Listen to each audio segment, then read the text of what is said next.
चलिए बात करते हैं भारत के एक ऐसे केस की जिसने पूरे देश को झकझोर कर रख दिया था।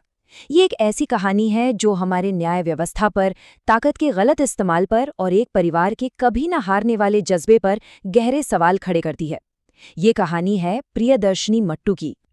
और इस कहानी की शुरुआत होती है एक ऐसे फैसले से जिसे सुनकर यकीन करना मुश्किल हो जाता है। सोचिए, एक जज कह रहा है कि मुझे पता है कि मुजरिम यही है, लेकिन मैं फिर भी इसे छोड़ रहा हूं। सवाल ये है कि आखिर ऐसा हुआ क्यों? बस इसी एक लाइन ने पूरे देश में गुस्से और बहस की एक आग सी लगा दी, और यहीं से शुरू हुई एक बहुत लंबी, बहुत मुश्किल कानूनी लड़ाई जिसने हमारे जस्टिस सिस्टम की हर परत को परख कर रख दिया। लेकिन इस पूरी कानूनी उलझन के पीछे दो इंसानों की जिंदगी थी जो हमेशा हमेशा के लिए बदल गई। तो इस फैसले को समझने के लिए पहले उन दोनों को जानना जरूरी है।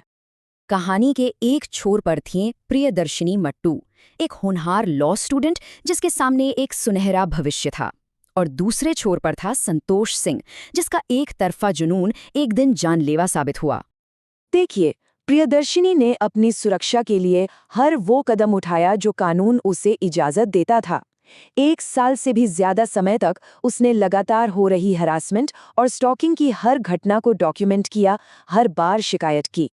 लेकिन उसकी हर कोशिश, हर शिकायत के बावजूद 23 जनवरी 1996 को जिस सिस्टम पर उसने भरोसा किया था, उसी ने उसे सबसे भयानक तरीके से निराश कर दिया। क्राइम सीन अपने आप में एक खौफनाक कहानी बयां कर रहा था। वहां मिले सुराग, एक टूटा हुआ हेलमेट और शरीर पर लगी चोटें, सब एक ही तरफ इशारा कर रहे थे, उसी शख्स की तरफ जिससे वो 1 साल से बचने की कोशिश कर रही थी। जब सीबीआई यानी केंद्रीय जांच ब्यूरो इस केस में आई, तो उन्होंने सबूतों का एक ऐसा पहाड़ खड़ा कर दिया जिसे देखकर लग रहा था कि ये तो बिल्कुल एक वाटर टाइट केस है, इसमें कोई बच ही नहीं सकता। तो सवाल फिर वही है, अगर इतने सारे, इतने पक्के सबूत थे, तो फिर नतीजा बरी कैसे हो सकता है? इसका जवाब मिला खुद ट्रायल कोर्ट के जज से। उन्होंने अपने फैसले में साफ साफ कहा कि पुलिस और सीबीआई दोनों ने मिलकर जांच का मजाक बना के रख दिया था।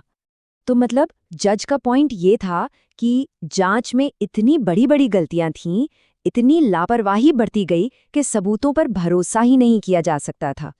सबूतों की जो पूरी चेन होती है, उसे जानबूझकर या अनजाने में तोड़ दिया गया था। जाहिर है, इस फैसले से पूरे देश में गुस्सा था। मीडिया में, लोगों में, हर जगह इसकी आलोचना हुई। और फिर सीबीआई ने इस फैसले को हाई कोर्ट में चैलेंज किया। यहीं से इस कहानी का अगला अध्याय शुरू हुआ, जिसके लिए 7 साल इंतजार करना पड़ा। पूरे 7 साल!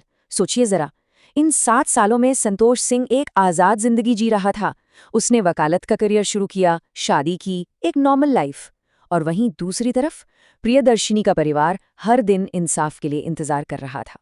याद है, ट्रायल कोर्ट ने केस क्यों खारिज किया था? सबसे बड़ी वजह थी डीएनए सबूत, जिसे कोर्ट ने ये कहकर नकार दिया था कि इसके साथ छेड़छाड़ हुई है और ये भरोसे लायक नहीं है।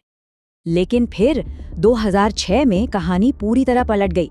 दिल्ली हाई कोर्ट ने कहा कि नहीं, ट्रायल कोर्ट की बात बिल्कुल गलत है। डीएनए सबूत पूरी तरह से वैज्ञानिक और भरोसेमंद हैं, और ये सीधे सीधे संतोष सिंह को ही दोषी साबित करता है। तो हाई कोर्ट ने ट्रायल कोर्ट का फैसला पलटा, संतोष को रेप और मर्डर का दोषी पाया और उसे सजाए मौत दी। उन्होंने इस जुर्म को रेयरेस्ट ऑफ द रेयर यानी विरल से विरलतम अपराधों की श्रेणी में रखा। ये मट्टू परिवार के लिए और इंसाफ की मांग कर रहे लोगों के लिए एक बहुत बड़ी जीत थी। लेकिन लड़ाई अभी भी बाकी थी। अब केस पहुंचा देश की सबसे बड़ी अदालत यानी सुप्रीम कोर्ट में। अब सुप्रीम कोर्ट ने सबसे पहले क्या किया? उन्होंने हाई कोर्ट के फैसले को सही ठहराया। मतलब इस बात पर मोहर लग गई कि हाँ, गुनाहगार संतोष सिंह ही है, इसमें कोई शक नहीं है। लेकिन असली सवाल था सजा का। क्या मौत की सजा सही है? इस सवाल का जवाब देने के लिए अदालत को 2 तरह की चीजों को तौलना था। एक जो अपराध को और गंभीर बनाती हैं, और दूसरी जो सजा में कुछ नरमी की वजह बन सकती हैं। चलिए देखते हैं कि कोर्ट ने सोचा कैसे। एक तरफ उन्होंने माना कि हाँ, ये अपराध बहुत ही भयानक और क्रूर था, लेकिन दूसरी तरफ कुछ और बातें भी थीं, जैसे कि अपराध के वक्त संतोष की उम्र कम थी, इतने सालों में उसकी शादी हो चुकी थी, एक बेटी थी, और कोर्ट को लगा कि उसके सुधरने की संभावना को पूरी तरह से नकारा नहीं जा सकता। तो इन सब बातों को ध्यान में रखते हुए सुप्रीम कोर्ट ने आखिर में ये फैसला लिया कि मौत की सजा को उम्र कैद में बदल दिया जाए और इसी के साथ 14 साल से चल रही ये कानूनी जंग आखिरकार खत्म हुई। लेकिन क्या ये जंग सच में खत्म हुई? शायद नहीं, क्योंकि आज भी संतोष सिंह समय से पहले जेल से रिहाई के लिए अर्जियां लगाता रहता है और प्रियदर्शिनी का परिवार आज भी ये सुनिश्चित करने के लिए लड़ रहा है कि उसे उसकी पूरी सजा मिले। ये पूरा मामला एक बहुत ही कड़वी सच्चाई को सामने लाता है।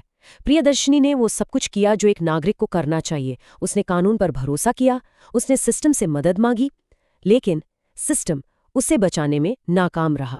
और आखिर में ये केस हमें एक बहुत बड़े और मुश्किल सवाल के साथ छोड़ जाता है कि अगर इंसाफ मिलने में 14 साल लग जाएं, तो क्या उस इंसाफ को वाकई इंसाफ कहा जा सकता है?